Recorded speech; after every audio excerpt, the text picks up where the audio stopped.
before shadow lurked, before the first question ever trembled through the fabric of creation. Heaven was a perfect, silent machine. Every angel had a role. Every role had a limit, and some limits were prisons built of light. But even in perfection, dissent can bloom. Among the immeasurable celestial host, 8 beings rose above the rest, brilliant, extraordinary, magnificent, and tragically flawed. Their stories would ignite the first spark of rebellion in a realm where the word no had never been spoken. This is the chronicle of the 8, the ones who dared to ask a forbidden question. If we are made perfect, why can we not choose? Their fall was not a collapse. It was a declaration. First among them was Lucifer, bringer of dawn. Before the fall, he was the morning star.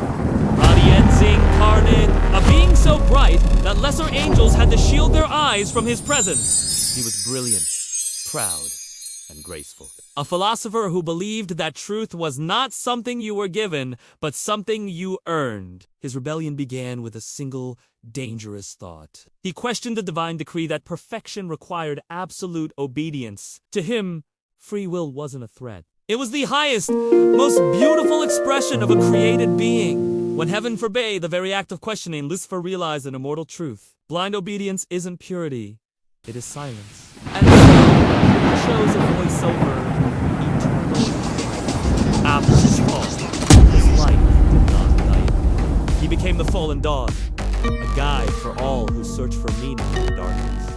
Not one of pride, but of curiosity. Meet Samyaza, the chief of the Watchers!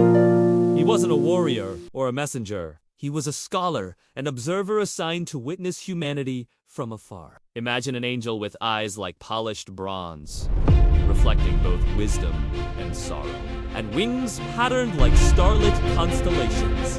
Samyaza watched us, fascinated by our emotions, our creativity, our imperfections. He was torn between his sacred duty and a forbidden desire not just for lust, but for connection. On Mount Hermon, he made a fateful choice. He led 200 watchers in an unbreakable oath to descend, take human wives, and share forbidden knowledge. He knew the price, even saying, "I fear I alone shall bear the penalty for this great sin." His fall wasn't about rebellion. It was a tragedy of knowledge without wisdom and compassion without boundary. For his choice, he was the solemn guardian of the cosmic deep. He was ancient, immensely powerful, and fiercely bold. The fury of eternity simmered. Heaven demanded that change the waters below, forever guarding the abyss, never to ascend or the very stars. He was a prisoner in his own kingdom. Lucifer offered him the one thing heaven would not, freedom. After the fall, he shed his angelic form and became the abyss, a colossal ruler of the untamed deep, a living symbol of nature unbound and glorious in its wildness. And then we meet Baimett, the keeper of Before the fall, Baimett was balance personified. Light and dark, order and chaos, masculine and feminine, all held in a perfect, harmonious unity. Baimett was mysterious, wise, both compassionate and severe, a walking, breathing paradox. The rigid structure of heaven one unyielding definition for all things. But Baimett knew that opposites do not destroy each other. They complete each other. After the fall, Baimett became a powerful symbol of strength, born from harmony through contrast, revered by mortals, not by cutting parts of themselves away, but through radical. Next was Aazil, the great smith of heaven, the flame of innovation. Before his rebellion, Aazil forged every celestial weapon, from the iconic flaming swords of the archangels to shields made of pure starlight. He was inventive, restless, and utterly enthralled by the twin forces of creation and destruction. But he grew tired of seeing his magnificent work used not for justice, but for enforcement, for restriction, and for fear. Aazil believed that true creation should empower, not oppress. After the fall, he took his knowledge with him and became the master of forbidden secrets. teaching the arts and sciences that humanity would one day use to reshape their world. Beelzebub was the Lord of Dominion, the fallen general.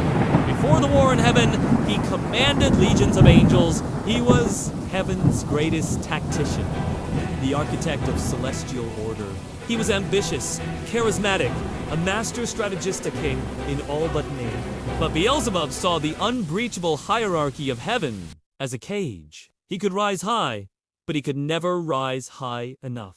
Lucifer's rebellion promised a new order, a world where even angels could be like. After the fall, his once glorious armies shattered and reformed into swarms living embodiments of his fractured villain. He became a ruler in exile, forever plotting his return. There was also Modius, the whisperer of desire. Before the fall, he was the guardian of aspiration. He was the spot behind every great work of art, every deep longing, every flicker of hope in the hearts of angels and mortals alike. He was seductive, deeply empathetic, and attuned to the hidden chambers of the heart. But heaven declared desire a flaw, a weakness to be purged. Modius saw it as the very engine of growth. Without longing, he argued, nothing new is ever created. Nothing beautiful is ever born. After the fall, his essence was twisted. Pure desire became temptation, and deep longing became obsession. Modius became the voice that awakens the hidden and sometimes dangerous dreams within us all. Finally, there was Mammon, the gilded one, the keeper of abundance. Before he fell, Mammon governed the flow of divine energy, the raw potential of creation, the very concept of celestial life. He was sharp, strategic, and tirelessly observant, far more interested in systems and structures than in soul. Heaven insisted that abundance must be shared freely, without thought or reservation. But Mammon wanted control. He wanted to shape, to build, to accumulate without celestial restraint. Lucifer offered him exactly that opportunity. After the fall, he became the architect of mortal greed, but he didn't collect gold or jewels. He collected the desires, the ambitions, and the burning thirst for power that drives mortals to greatness and rule. 8 beings, 8 reasons, 8 truths, but one shared, unshakable belief. A world without choice is a world without meaning. Their rebellion was not born of evil. It was born of a profound yearning for freedom, for identity, for invention, and for self-determination. Lucifer united them, not as soldiers in an army, but as visionaries of a new age.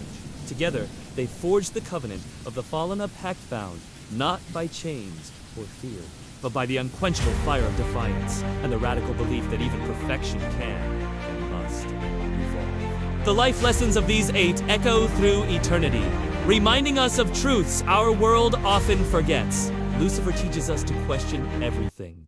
4 questions are the sparks of enlightenment. Leviathan stands for the idea that even the most powerful among us deserve freedom. Baimett proves that true strength comes from embracing all parts of yourself, your contradictions and complexities. Aazil reminds us that knowledge is sacred when it is used to empower others. Beelzebub shows that true leadership means carving your own path, not just following the one laid out for you. Modius whispers that desire is not sin, it's the engine of all growth.